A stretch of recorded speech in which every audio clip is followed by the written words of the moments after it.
नमस्कार, मैं doctor Nemichand, assistant professor government law college Pali. आज की इस वीडियो के अंतर्गत हम देखेंगे सेक्शन 300 ऑफ आईपीसी, हत्या की परिभाषा। हत्या की परिभाषा कुछ इस प्रकार शुरू होती है। तस्मिन् पश्चात अपवादित दशाओं को छोड़कर आपराधिक मानववध हत्या है यदि वह कार्य जिसके द्वारा मृत्यु कारित की गई हो, मृत्यु कारित करने के आशय से किया गया।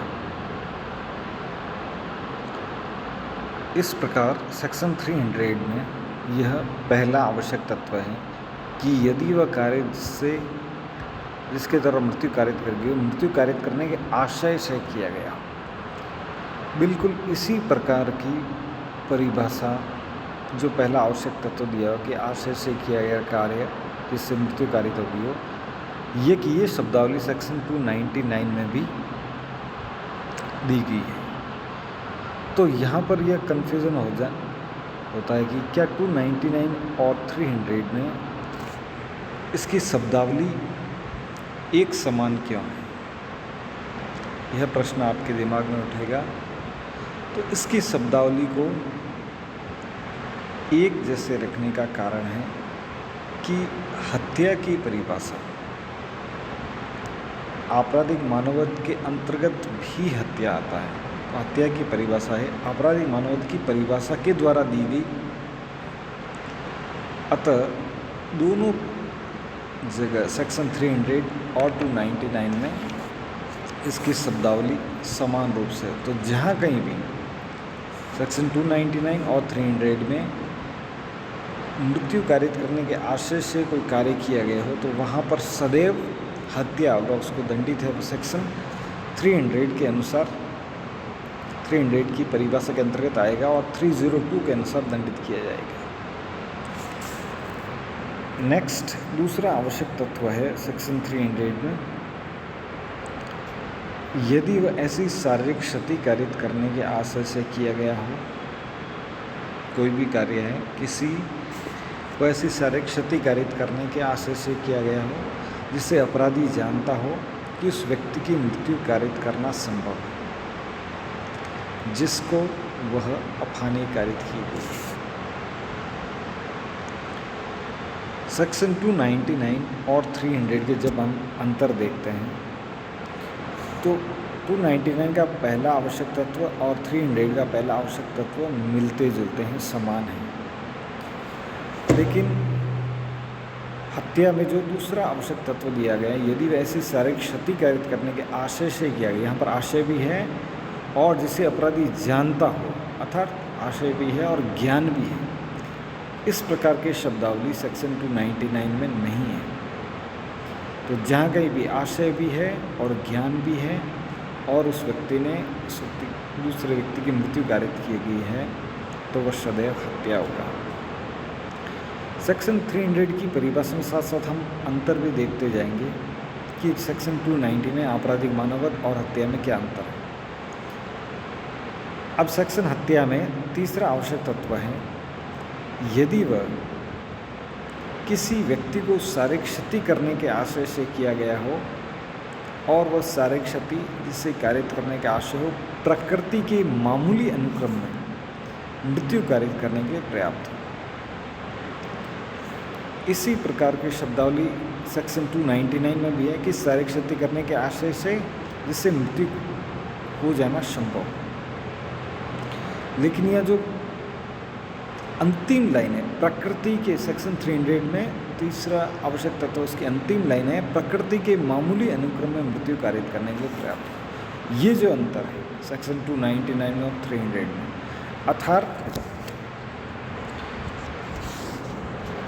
सेक्शन 300 में प्रकृति के मामूली अनुक्रम में वहाँ पर देखा जाएगा कि मृत्यु की संभावना, इन दोनों में अंतर क्या है?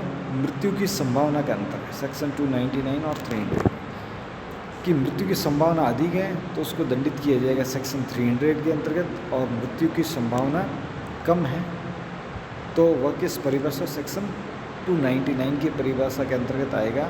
और जब सेक्शन 300 हत्या के अंतर्गत आता है तो उसको दंडित किया जाएगा 302 के अंतर्गत।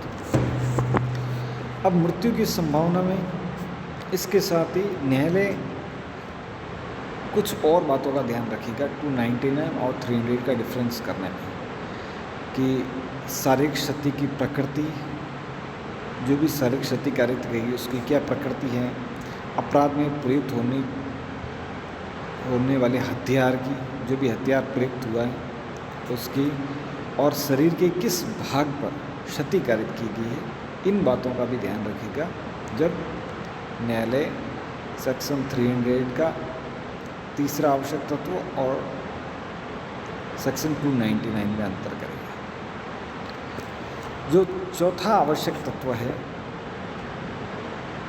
हत्या का, यदि कार्य करने वाला व्यक्ति यह जानता हो, यहाँ पर मात्र ज्ञान की बात हो रही है, यदि कार्य करने वाला व्यक्ति यह जानता हो कि कार्य इतना आसन्न संकट है कि पूरी संभावना है कि वह मृत्यु कारित कर ही देगा या ऐसी शारीरिक क्षति कारित कर ही देगा जिससे मृत्यु कारित होना संभव है, और वह मृत्यु कारित करने या पूर्वोक्त रूप से क्षति कारित करने की जोखिम उठाने के लिए किसी प्रतिहेतु के बिना ऐसा कार्य करता है। यहाँ पर ज्ञान की बात हो रही है, ज्ञान से कोई भी व्यक्ति किसी अन्य व्यक्ति की मृत्यु कारित कर रहा है। तो ज्ञान की बात सेक्शन 299 में भी थी, तो क्या अंतर है इसमें? जो 300 सेक्शन है उसकी परिभाषा में चौथा पॉइंट है कि ज्ञान के साथ ही कार्य इतना आसन्न संकट है कि पूरी संभावना है कि मृत्यु कारित कर ही देगा। अर्थात यहाँ भी वही अंतर है जो ऊपर के पॉइंट में देखा था, मृत्यु की संभावना। मृत्यु की संभावना अधिक है तो सेक्शन 300 के अंतर्गत कवर होगा, और मृत्यु की संभावना कम है तो सेक्शन 299 के अंतर्गत कवर होगा। जैसे तेज गति से गाड़ी चलाकर कोई व्यक्ति किसी अन्य व्यक्ति की मृत्यु कारित कर देता है, या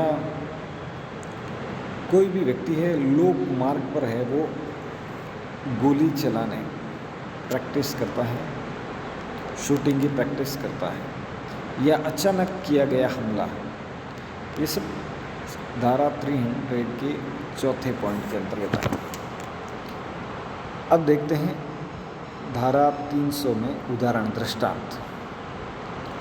जो पहला पॉइंट हमने देखा था आशय से मृत्यु कारित करना, उसका पहला एग्जाम्पल है, य को मार डालने के आशय से ए उस पर गोली चलाता है, परिणाम स्वरूप यह मर जाता है, क हत्या का अपराध। आशय है मारने का और गोली चलाता है, उसके परिणाम स्वरूप यह मर जाता है।